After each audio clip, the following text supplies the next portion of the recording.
I'm really excited. I know you know that I'm excited because I've like called you so many times. Yeah, I want to say that for everybody who's here, if this interview sucks and you get nothing out of it, it's totally my fault. Patrice and I have actually talked for 3 hours over coffee leading up to this interview, and the people that I talked to about her, just blown away by her ability to really dive into who you are as a person. I'm super appreciative of the way that you went about this, and I think that if nothing else, you'll get a look at what's inside of my soul tonight. So that's what you can do, and that's a really great gift. Folk and mind melding. So, but thank you for that. I'm super excited. So much of what Tom said, absolutely true, and some things that we talked about. I think the first thing that I found amazing was, and Tom talked about this. You do a lot of really cool things, but they're very commonplace to you. And what I found in interviewing successful business leaders like yourself is that's kind of what it is. And part of Startup Grind is really, yes, there's a networking element to it, but really it's about meeting with business leaders and having them share kind of the best practices, not just the things that are successful, because I like to say, we know you're successful. We see you in the business review, and that's awesome. But how did that happen? How do you go from the audience to the stage? And that's kind of what Startup Grind is about. And you, like many business leaders, successful business leaders, you kind of go from success to success to success, and maybe not quite aware of the impact that you're making, number one, or just how cool what you're doing is. Yeah, I say that. So I think the only thing I would amend on that is I go from a loud success to a quiet failure, a quiet failure, a quiet failure, a very loud success, 7 more quiet failures, and then a super loud success. And I think that, so it's not all rainbows and gumdrops. Right, but I think that that's the key is because very often we hear about the successes, and we don't. And I remember before I started Startup Grind, I was a state doobie, and I worked for the legislature for about 13 years and knew nothing about entrepreneurship. And I would go to, but I always did freelance stuff. I always kind of something around words, and I would go to events. And as we are Tech Valley, right? So very often the events were tech-related events, and I would go, and as a creative, I'd kind of be like, almost, like sorta, and I would leave with a fistful of business cards, but not really much closer to what really took place to allow that person to get to where they were. Yeah. And so I, when I had an opportunity to apply to open a Startup Grind chapter, I thought, well, this is cool because now we get the story behind the story. We get the people of how it happens and what didn't work so great. So I'll stop you. I will. You'll start talking, and I'll be like, no, wait. Let's take that back, because again, I think business leaders don't realize how awesome how it seems to you like, okay, well, I just bought I just bought this building. Yeah, but how did that happen? Like, how did you have the vision? And let's jump right in with the historical restoration. One of the terms during our first conversation, you were talking, and you were like, yeah, and so there were like grants that I got, and I got the grants for and then I kind of read up on what that was, and I was like, dude, you are a grant funding ninja. Like, you have broken the code, and just like that, you're like, well, kind of, yeah. And I'm like, there are people that would that are like would love to know. So let's just chat a little bit, maybe not about the grant funding per se, but just how you enter in your process when you're kind of exploring. I don't know that I have a process. So what do you do? Just like you're like, oh, I see a building and I see some possibilities. You get a vision for. I've never told this story. Maybe one person. My youngest brother is 21 years old, and I used to work for the city of Troy doing economic development, and it was at a time when Troy was not nearly as cool as the new Brooklyn vibe it has today. And I do not say that facetiously, I promise. I remember my little brother was like 8 or 9 years old, and I had this grandiose idea that we could knock down an entire neighborhood and build a park, and it would be green space because there's too much housing. We don't need this much housing. And I said, wouldn't that be a cool idea? And he looked at me and he said, no. And he was like 8 years old. And he's like, I think that these buildings are cool. And I was like, oh, maybe they are cool. And I think that I started randomly, I don't even know why that popped in my head. I started randomly thinking about it that way. So, my career path has been very strange. Newspaper reporter, spokesperson for the mayor. Then I went to go develop some really soulless student housing projects for, a mega corporation, and got to the point in 2013 where, just had this need to not work for someone. And so I decided to leap. And I credit my friend Vic Christopher and Troy with this a lot, because it was right after Vic had opened up the wine bar, and it was like, oh, this is cool. And I went in there one night and had too many glasses of wine, and he convinced me that I could do it. Like, what could be so hard about this? And, I left like a week later and just said, I'm going to do this. And, Tom mentioned 9 First Street before. I tell people this story all the time because I'm more and more comfortable with the fact that I hope I'm not going to fall flat on my face anytime soon. But when I started my real estate company, I had $7,500 in the bank. That's it. And I went and put this building under contract for $10,000 with $7,500 in my pocket and a mortgage that was like $2,600 a month, and just said, I'll figure it out. And figured it out. I'm gonna stop number one. So the I'll figure it out factor. You say it like but there are some things that go into just who you are and how you approach life that really brings you to a place of I'll figure it out. Because first, there are people that would be like, oh, I only have $7,000. I guess I can't do that building. Like, I can't even dream that high. I can't even aspire. Yeah. Or some that would be like, I have $7,000. I'm going to apply for it. And I don't care what happens to that $3,000. But you came from, what I'm hearing is from a place of faith that I'll figure it out really would be. And that was based on experiences that you had, experiences of success, which kind of build a capacity for being able to say, I'll figure it out with some sense of. Yeah. I mean, I started in real estate, and I had never worked in real estate, never had a mortgage, didn't understand what a performer was, Tom, so you're not that far behind. And I got a job at a real estate company based solely off of my energy. Yeah. Like, oh yeah, you could be good at this, here, come do it. And I walk into a 6-figure job having no experience at all. And the first year that I was there, I did 0. But one of my best talents is that I have the ability to be a sponge, and I'll soak up everything that I see, feel, and hear. And so I did nothing the first year.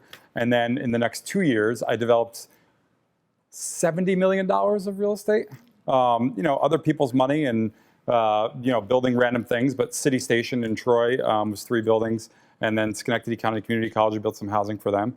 And so it became, I had a really great boss who sadly passed away in a plane crash. And he once said to me, you fall forward better than anybody I've ever met. And that your best strength is fall down and how quickly can I get back up. And so I think I have this expectation that I'm going to screw everything up, and then I'll just spend some time fixing it. Right. And then at the end, this is a really great example. We're doing a project in downtown Albany, and it's $80 million of development, 500,000 square feet. And, I have no idea where this is all coming from. Where's the money coming from? How are we doing this? Well, what we're going to do by, let's say, July 1st, we have 8 storefronts in downtown Albany on North Pearl Street, which is really dead zone right now. By July 1st, every one of those storefronts will be full. And everybody who's pays like 50% attention to the world is going to just believe that we're done with the project, right? Oh my God, they did $80 million in development. It only took 6 months, and there's a restaurant here. And I love going to X place that I can't say yet. And we have a really great plan, and we're going to execute this plan. And it's not smoke and mirrors, but it's very good storytelling, right? And that's what life comes back to. It's like, how well can you tell a story? How well can you tell your story? Because when I buy a building for $10,000 and I need $2 million to fix it, why would a bank give me $2 million to fix it? It's a story. I'm gonna stop you right there. Yeah. Because there's too much good stuff. I'm getting too worked up over here.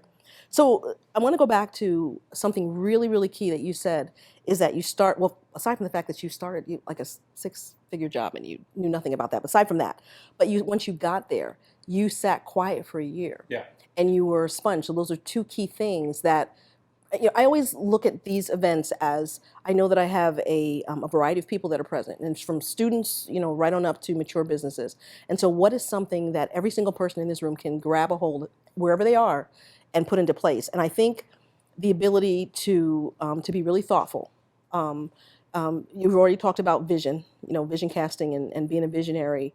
But the sitting quiet part, I think in that time that you were absorbing all of those things, many people might have gotten to that job and felt, okay, I have to prove something. I have to be a certain way. But you took a wisdom path of kind of absorbing and then just went crazy the following after you had absorbed all that. It's almost like I'm trying to decide whether I actually did that or not. And I think that I think sometimes as a successful person, I'm going to say it, as you're kind of looking back over the landscape of what you did, that's what we're trying to kind of break open. So if you're looking, so I think everybody here is different, but one characteristic that I think we all share is that everyone in this room is really good at something. Sure. And so if you're only going to do one thing, then you should lean into what it is you do best. Sure. So what I actually did, so I'm looking at my friend Alana, who started at that job at the same time that I did, doing something completely different. And I think what I actually did is I have this incredible ability, I'm going to be a little boastful here, I can make myself irreplaceable. And in a very social, people like to be around me, I can make people feel good. And so I went into this job thinking, I don't even know how this company functions. I've worked with them on the side for a couple of years, and I feel like they should be out of business already. So there's going to be chaos there. Let me interject myself in an emotional way, so that's my character trait. I can make myself likable. And I apologize beforehand if I didn't talk to people. I'm actually incredibly introverted, and when people are looking at me like, I know that guy, I can't say hi. So I'm super sorry. I'll be better when we're done. But yeah, I think that first year I spent time thinking like, okay, like here's how this place functions. Let me see how I can become part of the wheel to make it turn. And as I'm doing that, what I'm also good at is I can be a sponge and I can learn. And then all of a sudden it's in the hyperdrive. So I think if everybody here is good at one thing, then the most important thing, if you're going to take a leap and go do your thing, is that you have to have confidence in yourself. Sure. And you have to know what it is you're good at, and that is what you should spend all of your time doing. Okay. And the other thing that you said that was super powerful, and I think translates as well to kind of wherever you are, working, non-working, student, is the storytelling piece. Mm-hmm. Really being able, it's almost, you're almost story casting. You're kind of taking because you've got the confidence, and so you know the story. But talk a little bit about that, because when you first shared with me about some things about that Albany project, and I think so much of life is dumb luck. I went to school to be a newspaper reporter, and I was a newspaper reporter, but I was a newspaper reporter because the week that I was supposed to graduate from college, 2 reporters quit, a job opens up, and they needed somebody to fill it, and I happened to be sitting at the desk, right? Not anything I was expecting. And from there, I got to, every day for 3 years, write 2 stories, and you begin to learn how you want to tell a person a story, and you get better and better and better and better at it. And it's so powerful because people want to believe. We live in a time, especially now, there's so much negativity that all you have to do is, sorry, I'm sucking on this mint. I'm decidedly me always.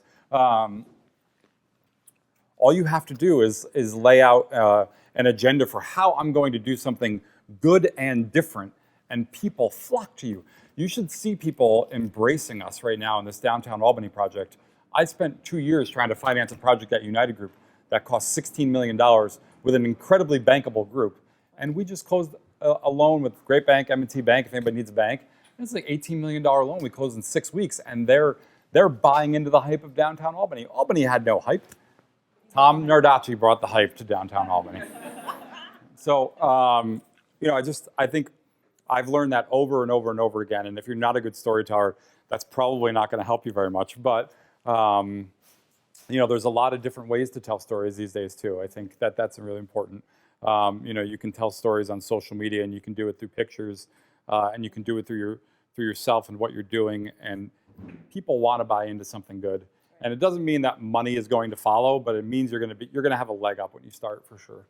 It's interesting what you say. People want to believe things, and I mean, that's like the movie theater, right? I think it's why, being a huge superhero fan myself, is that you walk in the door, the lights go down, you shut the door, and you're suspending all your belief in something that you wouldn't believe on the other side of that door. Yeah, that's great. And so you kind of suspend that, and you exist in that moment. And so if you're able to kind of capture that, and like you're saying, I love that you said storytelling can take a lot of different forms, because I just heard like, "Ugh, I can't write," but it doesn't have to be about writing. Yeah. I mean, we really are our stories and how we kind of present ourselves. And I think you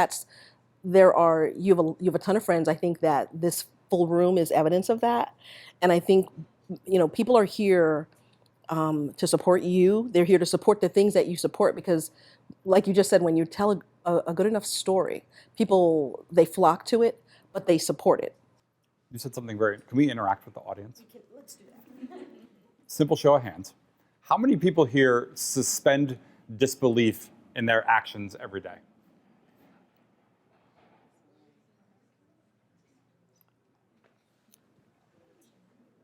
Maybe 20%? Maybe? Like, they could think, I definitely suspend my disbelief every single day. I can't believe my life. I'm so lucky. And it's you can say you're blessed, you can say it's luck, but every morning I wake up, and even when I'm having bad days, and I have super bad days, I'm so lucky. And I think that so much what we've accomplished as a company has just been from, I don't really care that everyone says that's not going to work. I think it might. And, I think it might has turned into a bunch of cool stuff. Right. And so the I don't care. Was that always there? Were you always this? It's not just a capacity that you've built. It's a force in and of itself. I mean, it's a force. Like when you say that, people respond to it. I know some folks are here. Probably a lot of folks are here because of your passion project, and we'll talk about that. But you just said, again, I'm like, he just said like 6 things I want to talk about in that one brief sentence. But you talked about having bad days and matching up the bad days with, and we said we were going to talk about this. Go and ahead. so Let's do it. So one of the things that we talked about the day that we met, so I spent a lot of that initial conversation just kind of like no way, like there was just no, and I'm like, my thought bubbles were like, there was just absolutely no way. But the funny thing about it is I had actually seen you first. I'd gone to an award, you were at an award event that I had gone to with my dad. And I remember my back was to you. Somebody talked in front of you and they were like, blah, blah, blah, blah, blah, blah, blah, blah, blah. And my back was to him and I was like, okay with that. And then this person comes up and said very little. You were not up there, like almost no time. But I remember turning around and being like, I need to talk to that guy. And of course you were gone when the event was over. And what kept resounding, I couldn't even tell you what you said, but it was how you said it. It was how you put it out there. Something, not against something. Yeah, I just was like, yeah. And so I kept thinking, I didn't catch that guy's name. I got to look at the program for like a couple of weeks, maybe 3 weeks. I was like, I got to. And then I'm looking in the paper, the business review, and I see Schenectady Retail Incubator opens. And I'm like, oh, that sounds really cool. Let me check that out. And so, me with my boldness, I'm like, I'm just going to reach out to this person and let's grab a cup of coffee. And again, no idea who this guy is. Just open the retail, incubator in Schenectady. It's really cool. And so can we have yeah, absolutely. Yeah, would maybe consider start. Yeah, sure. Right up my alley. Come on. Totally open. We go to puzzles and we have coffee and we're talking. And at some point I mentioned this event and you kind of tilted your head and I was like, oh, were you there? You were like, well, yeah, I got an award. And with my most dignified out in public person, it's you, you're him, you're that guy. And he's kind of like, yes. And do I need to call someone? But I was so excited that, wow, I had found you. I had found you, or your incubator. But again, it was retail. It was something that you had created that spoke in a way, that when I met you, it matched up like so often. And I'm just going to say it. I'm going to go there. We live in a town, and we live in a time where you mentioned smoke and mirrors, right? There's a lot of that. And when you push in to meet the person, I am consistently disappointed because there's nothing there. And when you expressed indignation, people are kind of like, how dare you get behind my cloak, behind my wall? Yeah. And you weren't that. You were like, I pushed, and you were substantial and you were real. And it's about, and yet, we begin to have a conversation. You were like, oh, you have bad days. You're like, I'm having a bad day now, today. And I was like, what are you talking about? Yeah. And so we had a conversation about mental health and depression. And people don't talk about that. And I said, can we talk about it? And you said, yes, we can. And so. Yeah, so I suffer from some really difficult anxiety a lot. I definitely have some mental health stuff going on. I get depressed a lot. And I try to figure it out as I go along, and I've done every way you're supposed to do it, and I've been as low as a person can get, and I've been as high as a person can get, and it's just I'm learning how to find balance and understand myself, not have any shame over it. I really like talking to people about it because it's something that it's becoming easier and easier to talk about because we have a shifting dynamic that is so important in society where people are not afraid to talk about it. And I have like these moments where I'm doing really good today, right? Like I'm as happy as I've been in so long. And I'm never, ever, ever happy in the wintertime. It's never, it's bad.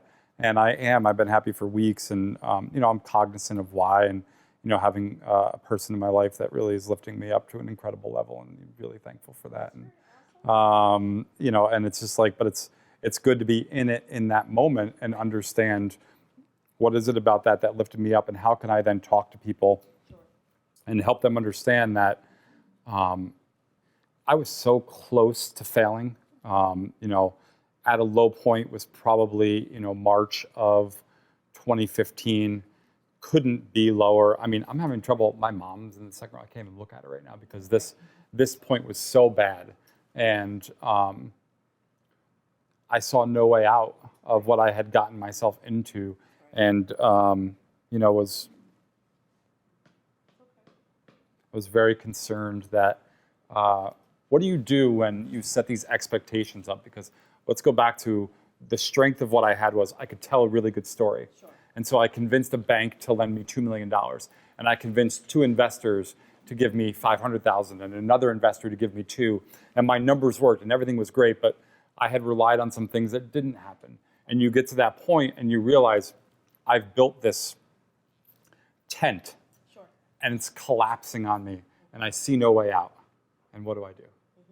And you get to that point where you hit rock bottom, and the best part of rock bottom is that your feet are on something firm, and you climb out, and you climb out only because you have people in your life that will support you and allow you to climb out, and you lean into those. And I think that if you're in the room and you're thinking about being an entrepreneur, there are incredibly dark days ahead of you. There are trials and tribulations for everyone in life, and nothing is smooth sailing. And if you're going about it alone, and you're going about it, without a paycheck every 2 weeks and trying to figure out how you're going to eat and who you're taking care of, surround yourself with good people because they can help you in every facet of your life, including your mental health. It's so easy to get lost.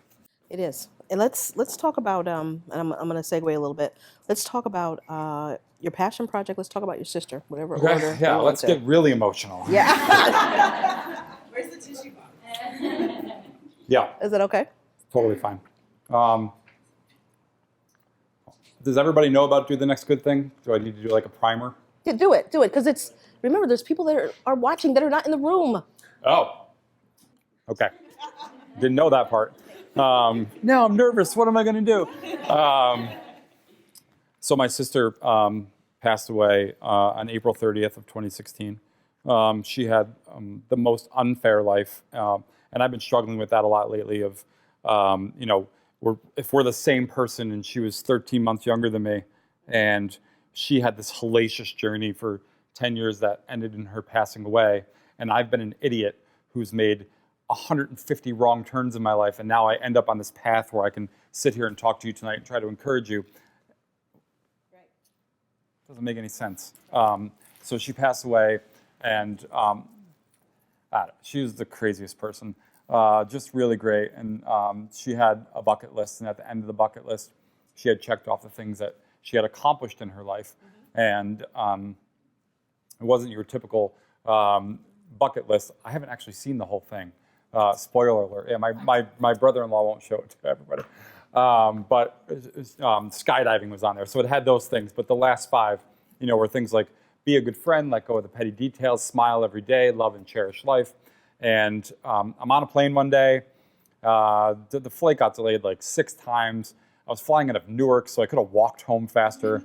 And it's 2 o'clock in the morning. I'm sitting in the front seat, and I was just like, you know what? I'm going to buy everybody on this flight a drink. And I told the stewardess, she's like, oh, that's really nice. I did a selfie, and the concept was, look, if you're having a bad day, and this was after my low point, and I became this bizarre Facebook preacher that everybody, not everybody, but at least half the people in the city of Troy think I'm the most hypocritical person that could ever exist, and they're not wrong. I let out with this, if you're having a really bad day, it can still be wonderful. And I know Jack was here from 2 Buttons Deep earlier, but they ran this story off of my Facebook page, and everybody went bananas over it. And I was like, why the hell does anybody care about this stupid post? I've been saying these things for years. And it was because I put my money where my mouth was.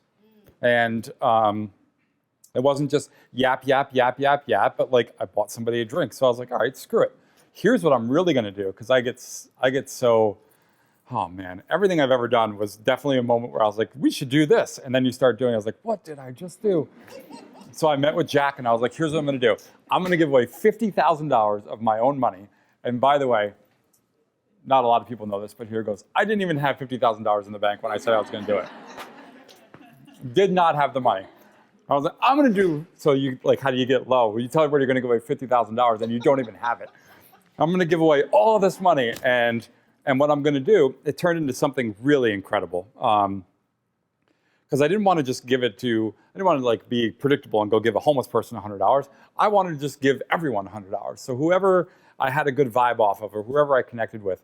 And, I had Lori in my head the whole time, because she would think it's the dumbest thing that ever existed. She would have like, just give me the money. Like, what's wrong with you? It ended up being so cool, because I met so many interesting people, and ended up being also the hardest thing I've ever done.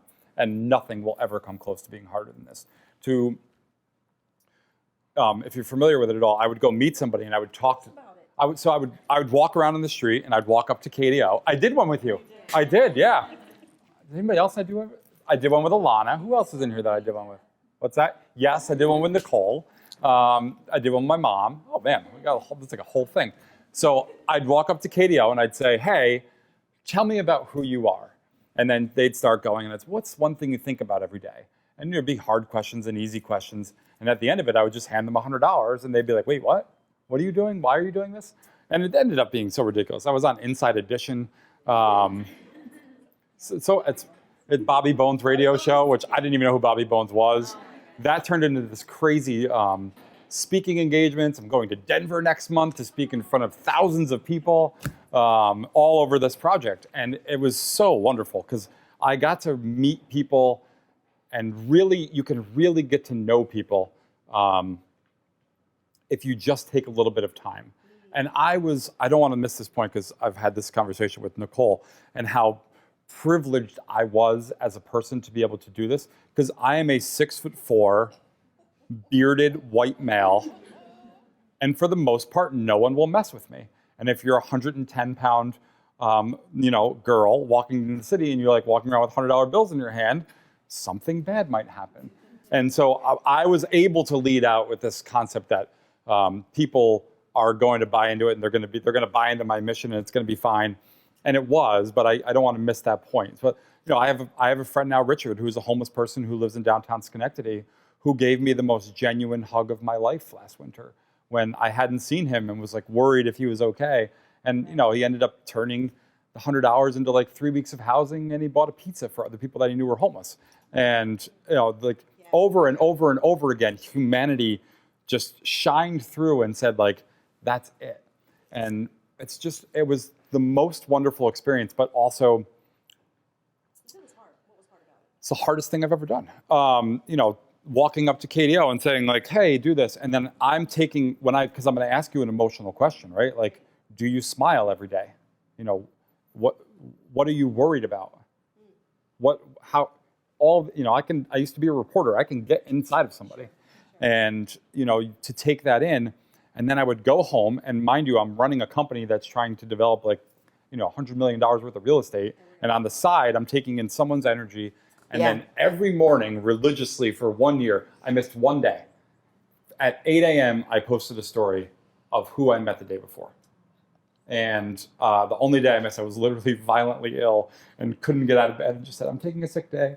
And it turned into this, it was such an incredible experience. I wish I could do it again and start over. And I don't know that I would change anything, but I would just like the newness of it all. What stops you? I went into the second year of it, assuming I would just keep going. And so many people said, oh, it's not about the money. Like, we just like that you talk to people. And I totally believe them. I do believe that some people build that up. And I've gotten new friends out of this project, but it's so emotionally draining. And I'm someone who already runs low on emotion a lot of the time anyway. And I just felt it dragging. And, right now I'm spending my mornings like fully focused on something and I'm still writing and I'm in it and I love it. And, but you only have so much, right? It is. I believe that the energy is, you get a certain amount at the start of the day, like willpower, and you use it up. And if you are not, we do the cup and saucer analogy, right? So what's in the cup is for you and what overflows is for other people. And if you start pouring out of what's in your cup, then you have nothing left. You have nothing left. But I stepped out in faith and said, I'm going to do this. And I think good things are going to happen. And I think 3 weeks after I started the project, I sold my first ever project, for $3 million more than what I had bought it for. And it was all of a sudden these floodgates opened, and it's been the most renewing and fulfilling year. And there's a lot of negative things that happen inside of those, right? Still lots of ups and downs. Still days where I'm sitting in bed and I struggle to get out of bed. I cry more than any male on earth, I have to believe. If anybody wants to challenge me, let's go. But it was an incredibly rewarding thing, and I have to do something with it. I can't just. I've gone on like this 6-week hiatus, and I know people are annoyed with me about it because you get posts from time to time, and I miss you, and your things lifted me up, and man, I love that, and I'm glad it did something for you.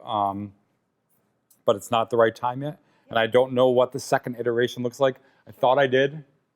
I was wrong. And now something will eventually happen with it. But that's cool, though, that you are not commercializing it. You're saying, okay, I've got to push something out because it's either what it's expected. I could definitely, I could write a book off of it. I'd love to write a book. I've started writing like 15 books. Right. But and this would be an easy book because I've actually already written all of the stories. Sure. They're already there, and I have pictures from all of them. But it doesn't feel right, and when it does feel right, it'll happen. Right. Yeah. So let's talk about the other piece that I found just fascinating about you, really awesome, is you kind of meld beautifully this.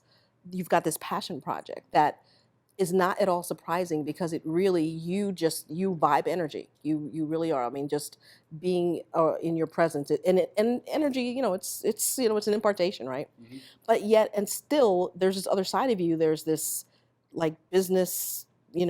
I don't want to use the word guru because it's so overused, but you know what I'm saying. There's this business dude who is making things happen on a like a serious level. Like you could just be the business guy, and people would take you seriously, and yet it's just this sort of weirdly cool match. I really don't know what I'm doing. Can I use you as an example? Is that okay? No, not you, Nicole. Just give a little wave. Yeah, that was about what I thought I was going to get out of you. So Nicole wants to move her store. She's got a great store in downtown Troy, but she needs bigger space. And I was like, all right, come to Schenectady. I'll show you this and this and this and this, and it'll be a great project, and you'll love it, and everybody will be great, right? And so we take our tour, and I think I'm doing a good job. And you're going to get to like my core talent. And at the end of it, we come across this building that I happen to own that I bought just so I could put restaurant mechanical equipment on the roof of it.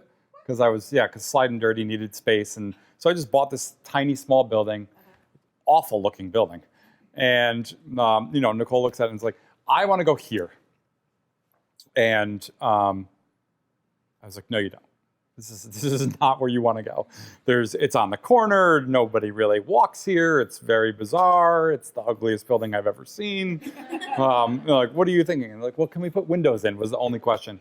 And I was like, yeah, we can put windows in. And we went on this journey where, over the course of 6 months, basically just took the building apart, started it, made it look completely different. Now it's, in my opinion, the best retail shop. I'm a little biased in the Capital District. And we're at the ribbon cutting, and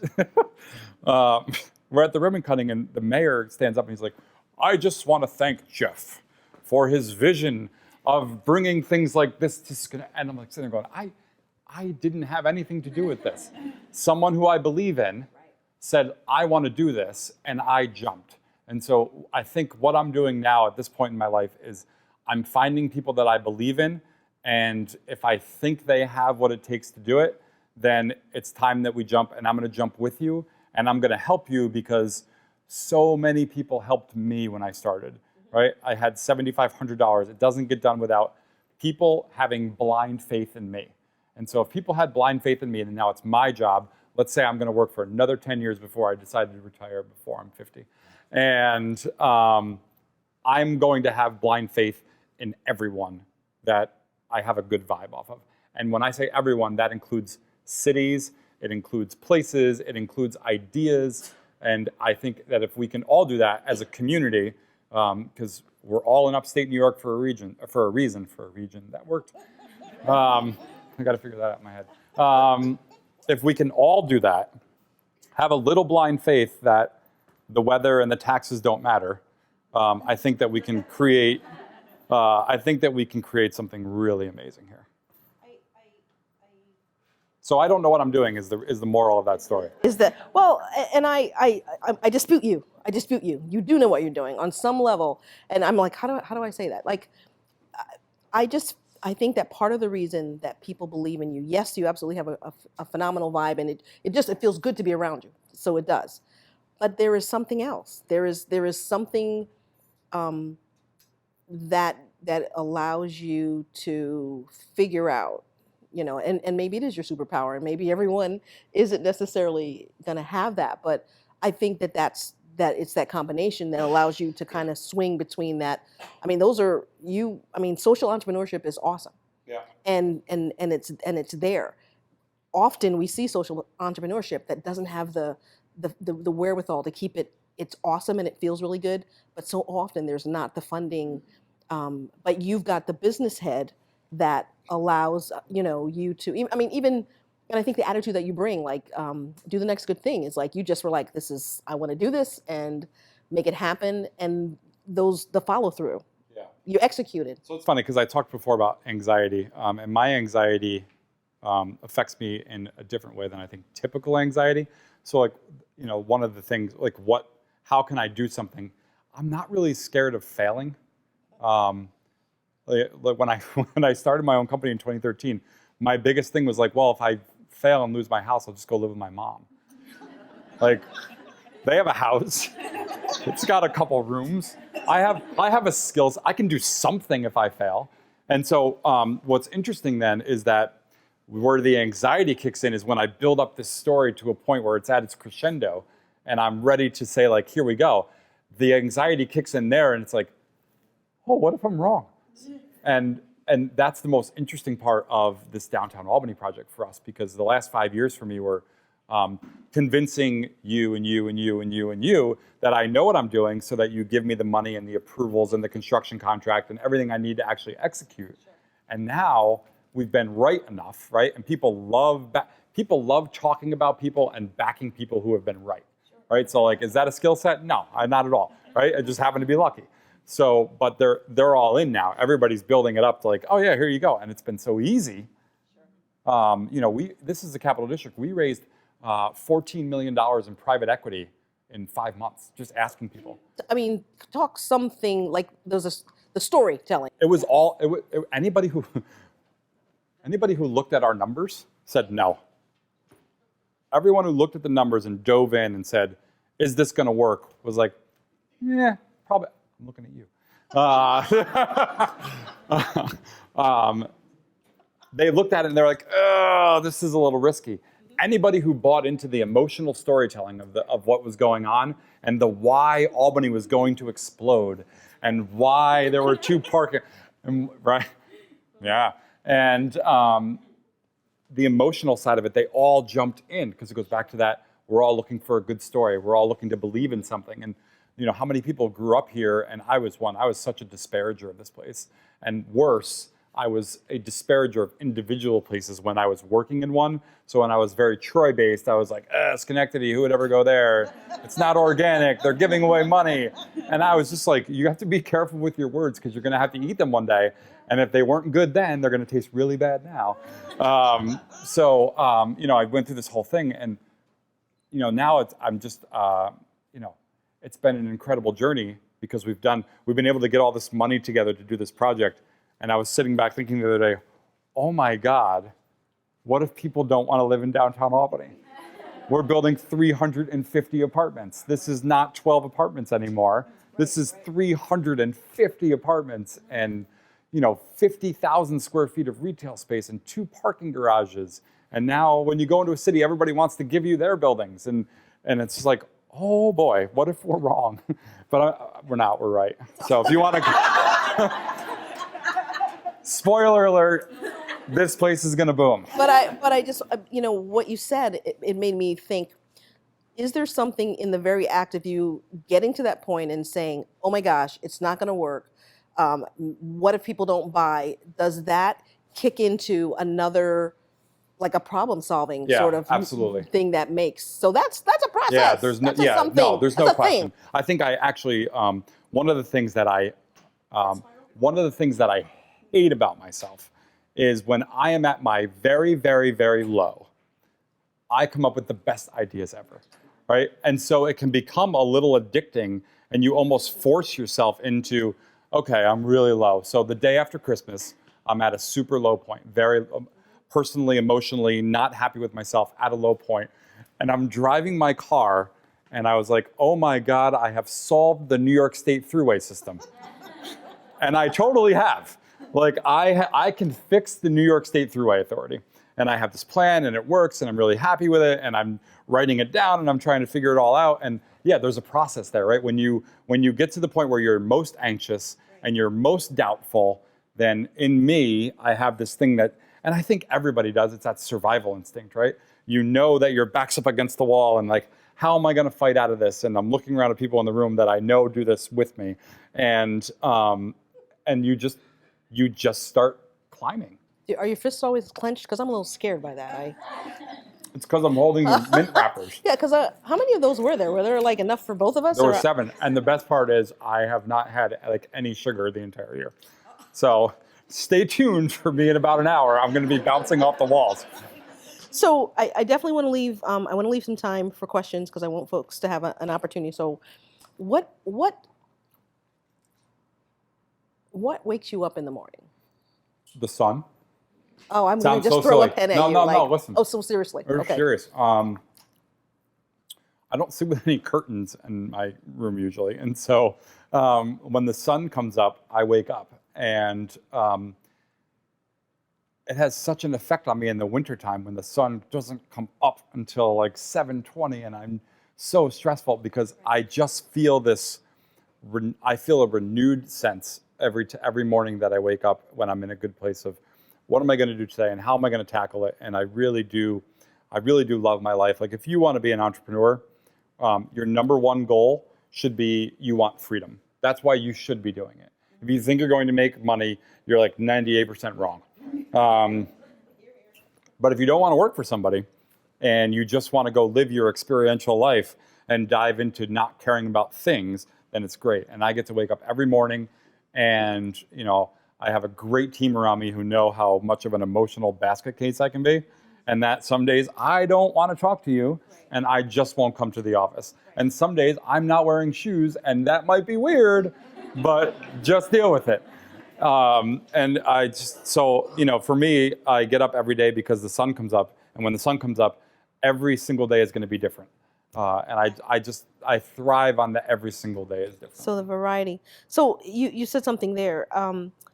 Something Shoes? really key. I was about told the to make sure I shoes. zipper my shoes tonight because I usually Those are cool shoes. I'm usually Those are sitting here very like this cool. all the time That's with my like, shoes I don't unzipped. care. I mean, zip, unzip, they're cool. But the team piece of it. Yeah. I think you almost can. The businesses that I've seen a lot of startups, seen a lot of mature companies, and everything in between. And the ones that don't make it are the ones that don't figure some stuff out, some really key stuff in the beginning. Yeah. And one of those things, absolutely and positively, is team. Yeah. Because our tendency as humans is to gravitate towards people that are like us, like #fail in a company, right? You need people around you that have play in your crazy passion place, and then surround yourself with those folks that are able to undergird what it is that you're doing. Yeah. So I think as far as ideas go, I'm a really big ideas guy. I actually have, probably 20 ideas a day. 15 of them are just atrocious. 3 are probably good. 1's great. 1's amazing. Right. So that's as humble as I'm going to be. I'm 5% amazing. But don't miss this. I am a terrible, terrible executor. I have ADD. I drift all over the place. On the next day, I'm already on to my 5 good ideas. And so I have been very smart to surround myself with people who are incredible executors and to make sure that they feel valued, to make sure that they know they are a part of a team and that we are in it together. And I went through like 5 years of having 2 or 3 people, and now we're up to 60 people, which is a little intimidating because it's a lot of names to keep track of, especially when you're a little out there and, so I think surrounding yourself with good people, there's just, no matter what you're doing, surrounding yourself with good people is by far the most important thing. Yeah. And if you can't afford them, give them part of your company, which I've done, and, let them fight with you. Okay. All right. So if you, not with you, but I was like, really? Side by side. I will give you my company, and then I will fight you. Yeah. I wasn't sure what that was about. Okay. I hope it doesn't come to that. So great team. You told us what wakes you up in the morning. What keeps you up at night? Oh, you asked me this when we were talking, and I had a great answer then, and I don't know what it was now. Everything and nothing. So I sleep incredibly well. It's just, I go to bed at night usually very happy with everything, occasional missteps aside. And, what can keep me up, though, is fear. And so that's one thing I definitely struggle about. I have a sign on my kitchen counter that says, faith and fear will ask you the same question, what if? And, what are you doing every day to lean into that faith side of, what if everything just goes amazing? And so the only thing that keeps me up is fear. And, I have practices that help diminish that. If I'm having a really good day, I'm going to sleep super well tonight. But if I have a bad day, how can I get myself back to a calm place where, I can create 1,000 different reasons why something can fail inside of 5 minutes and believe them all. All right. And that's so overwhelming because then you're like, oh, even if I saw A, B, C, and D, E is going to screw me up, right? So it's just fear for me, and it's always been that probably since junior high. And you're not capable of understanding it then, and you grow and you figure it out, and you find your people, you find your tribe, and you figure out how to do it. Okay. And then the last thing I'm going to ask before I open it up is, that's one of 2 questions.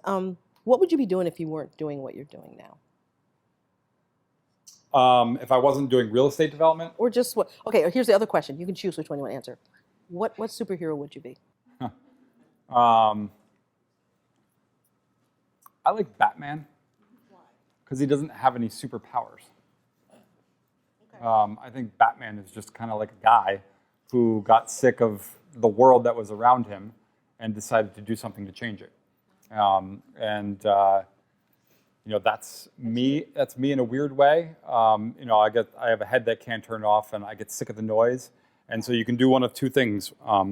You can do one of two things when you get sick of the noise. You can run away, and I would say, 2 years ago, I definitely financially had the ability to run away. A couple projects that were cash flowing, very small team, could have moved to Hawaii and said goodbye. And it was actually my pastor who said to me, like, no, you're not supposed to do that. You're not supposed to run away. You're supposed to do things to make the world a better place. Right. So I'm going with Batman. Okay, I'm loving it. I'm glad you chose Batman. Okay, so we're opening up for questions. Who's got questions? I'm going to ask Jeff. Oh my God, I did a terrible job. Are you No kidding? one has a question? Like, right there. You said something earlier about you suspend disbelief. Yeah. So in that, I kind of do the same thing. So in that, there's some doubt that you're just aware of. How do you, again, answer that same question, what if, right? How do you deal with the faith or the fear? Right. So everybody tells you to fake it until you make it, right? I hate that. It's so disingenuous. But what I love is faith it until you make it. I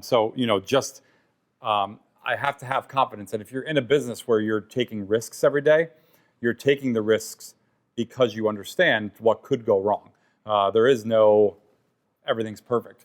So you have to, I'm finding myself pitching ideas to people I know are in the room that are really listening to me.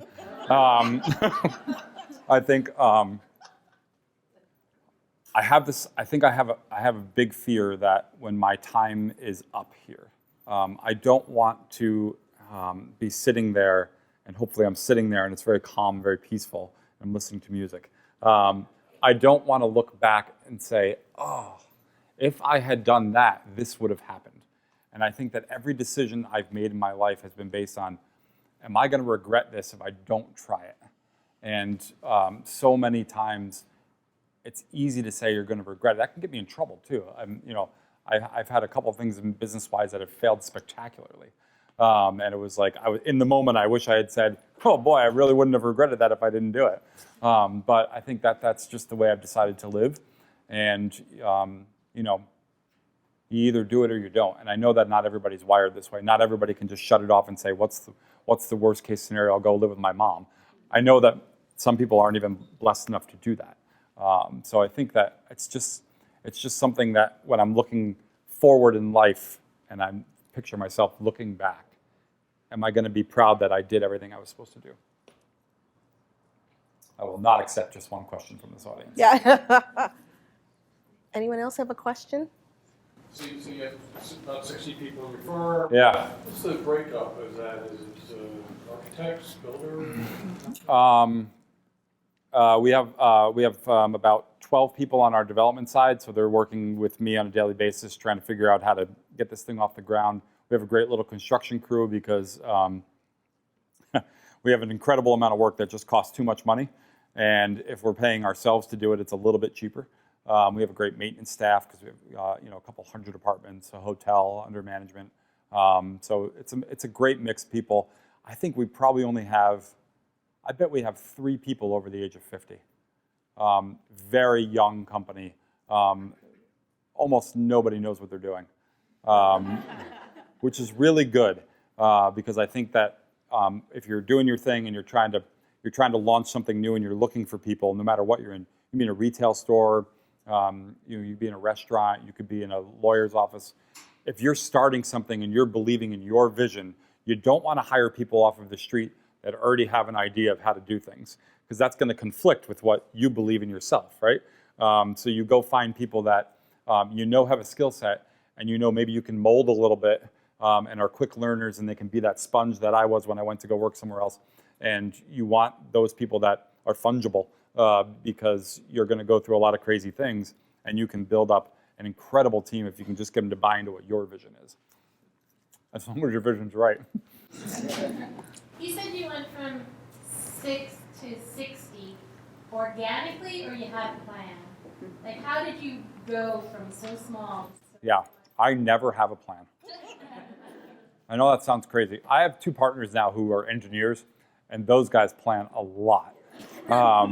And it's been really great because they balance out the chaos of me. But no, we we hire based on, are you good and what can you bring to the team? So, last year we decided to hire a couple interns, which we've never done. And one of them is Joe. And Joe, who had never done anything like this in his life, wrote $1 million grant for us from NYSERDA. And we got $1 million from NYSERDA. And so now Joe's going to get a job when he graduates in May, because why not? So never a plan.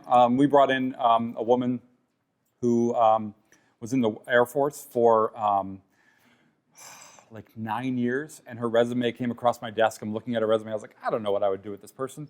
And I Googled her, and I found a TED Talk she gave where she stood up in front of the Air Force Academy and talked about how she identified for her entire life as a man and a woman and what that was like in the Air Force. And she was unflappable. She didn't flinch. And I'm watching this going, oh my God, I want this person on my team. And we called her and I was like, do you have any idea what you're doing? No. Great. When can you start?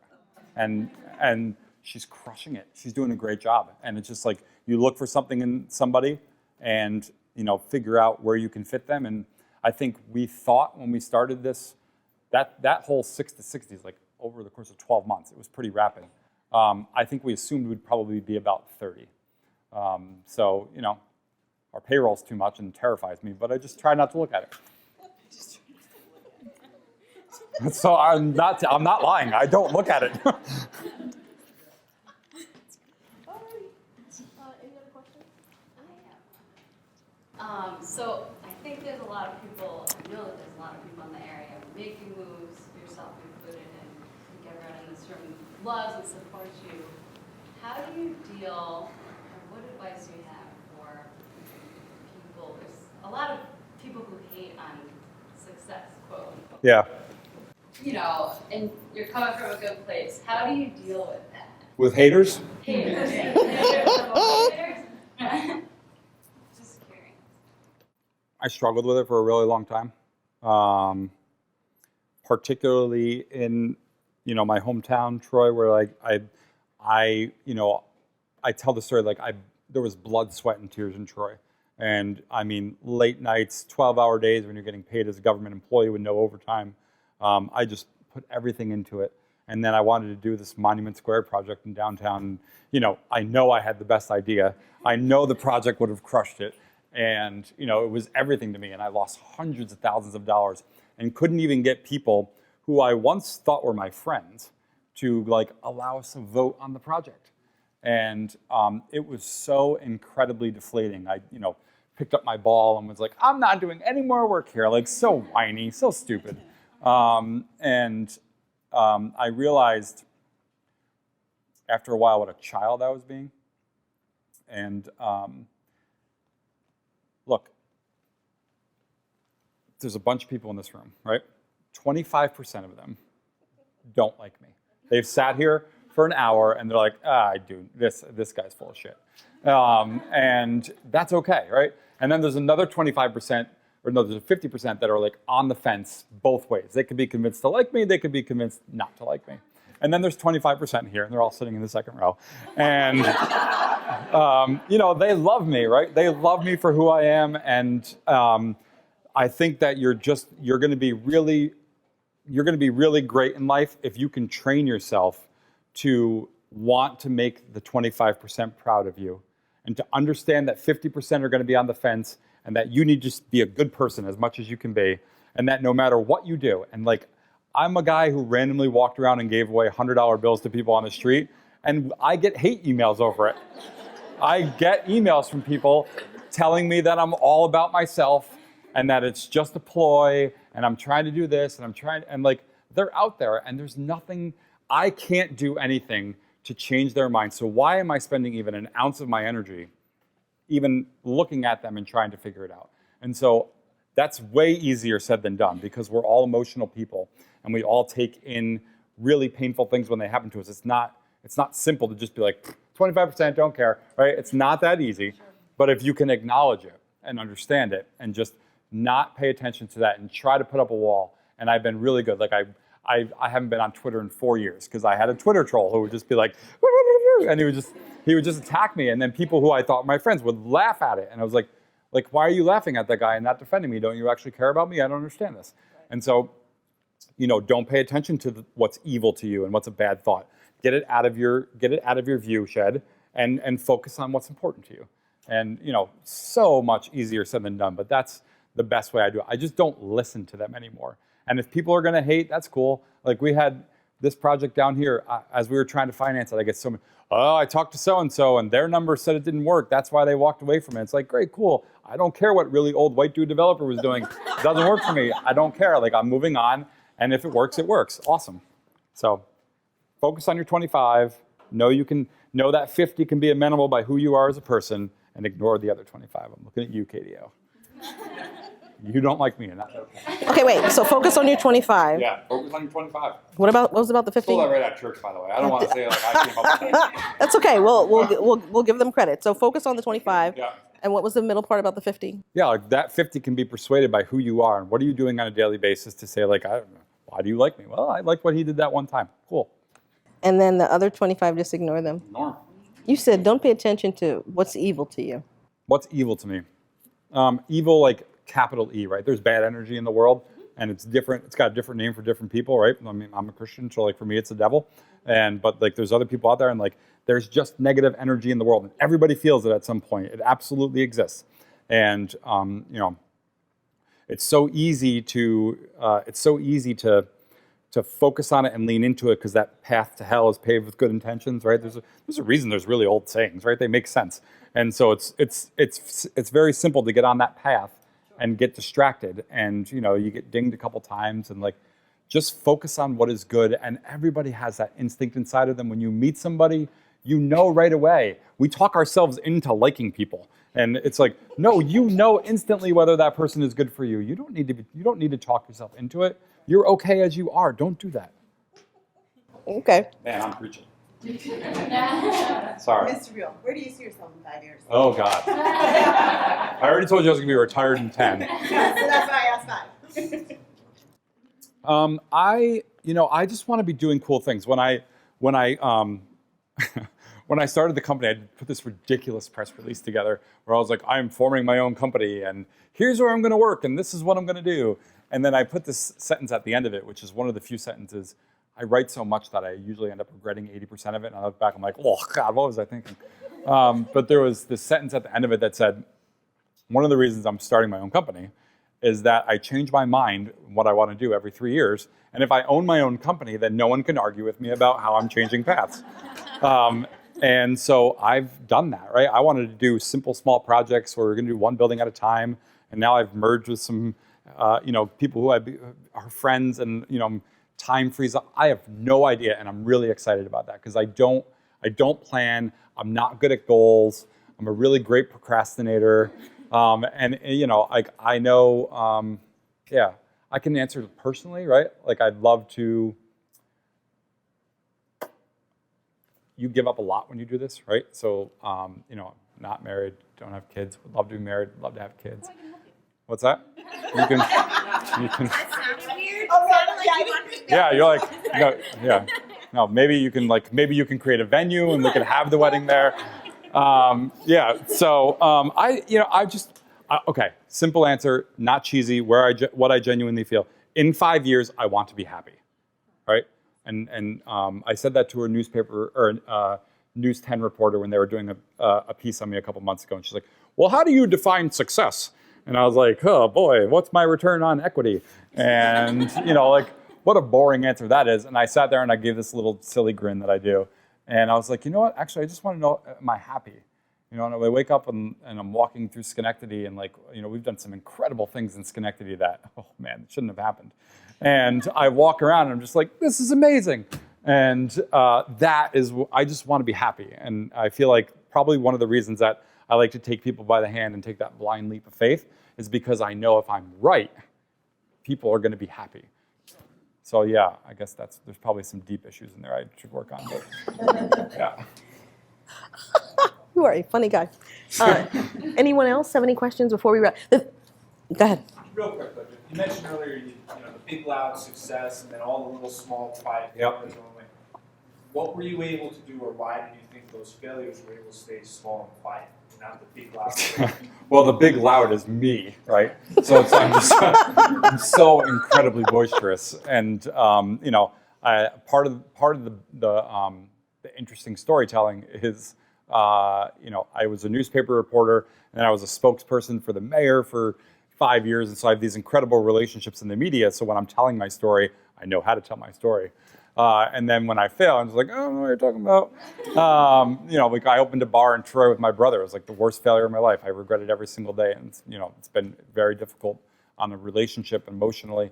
And, we had this big grand opening, and it was like, oh, we're opening up this sports bar. It's going to be amazing. And then, now it's lawsuits and no one's talking about it. And I got a phone call the other day from someone like, yeah, what are your hours today? I was like, what? We closed 3 years ago. Where were you then? But when we closed, it wasn't, you don't have a press release saying I'm closing, right? And you don't talk, it's like, don't talk about your failures. Everybody fails. Like, if everyone fails, then we don't need to talk about it. There's enough negativity in the world, and people will do that for you. So don't comment, don't respond. Or if you have a failure, just talk about something good. Constantly be working on things that you can talk about that are good, because it's all storytelling. Every company that's in this building that's trying to do something different, Tom was telling me the other day, someone's trying to, cure a superbug if it happens in New York State. And it's like, there's somebody working down the hall to like cure illnesses. Like, I don't know, who cares if they go out of business? They were trying to do something crazy. Like, if we fail in Albany, we're going to fail spectacularly. It will be, it'll be like the biggest fireworks show you've ever seen. But, we're trying to make a difference. And I feel like most people that are going to be in this room, you're not out there trying to like suck the last 20 cents out of somebody's retirement account. So just talk about your story. And then I think what I've gotten a lot of credit for, maybe a little too much credit, is I embrace my failures now. And there's nothing to be ashamed about it. So like when the bar closed, I did this great post about, sometimes you just fail, and here's why I failed here. And I have a tenant right now that is struggling, and I'm working with him to reboot the concept, and I think we're going to reboot it in a really cool way. And one of the ways we're going to do it is we're going to stand up and say, here's how we failed, and here's how we're going to fix it. And how much emotional buy-in, and people are nodding their heads just talking about that, I can get people to buy in emotionally to that, right? And you'll give them a second chance, because it's like, you want the comeback story. That's why cities are doing great. You want the comeback story. Everybody wants to be able to root for someone. So yeah, I'm rambling. We have No, more it's good. questions, though. So what we're going to do is we're going to shift, because we're going to hang out for a little while. Yep. We're going to turn the camera off, because my camera guy's looking at me like, what? Are you going to ever shut up? No, he's like, I didn't even do that. Nope, not I'm shutting kidding you. up. Ken is I got awesome. another 4 hours in me. So there is finally food, and there are beverages in the back. So I encourage you all, please hang out for a while. I just want to say, Jeff, thank you. It's been so awesome. I knew it was going to be. I knew we were going to have a lot of fun. And thank all of you, really. Most of you I don't know. Love to say hi if you guys have a chance. I kind of love what I do. And so, yeah. So You're very good at it. Oh, thank you. So keep doing it. Thank you. So we're going to break here. We're going to just say thank you. Thank you.